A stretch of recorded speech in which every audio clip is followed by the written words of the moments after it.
শুভেন্দু অধিকারী একেবারে কুরুচিকর নিন্দনীয় কথাবার্তা বলছেন।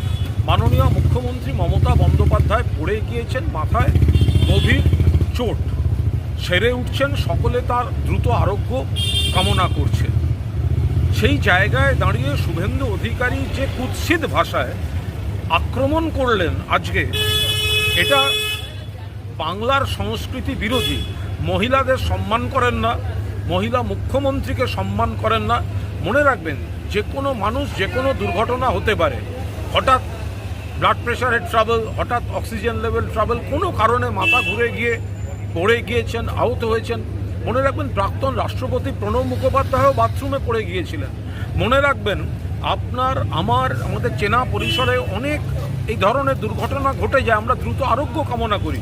কিন্তু শুভেন্দু অধিকারী যেটা করলেন, সেটা কোনো অবস্থায় বাংলার মা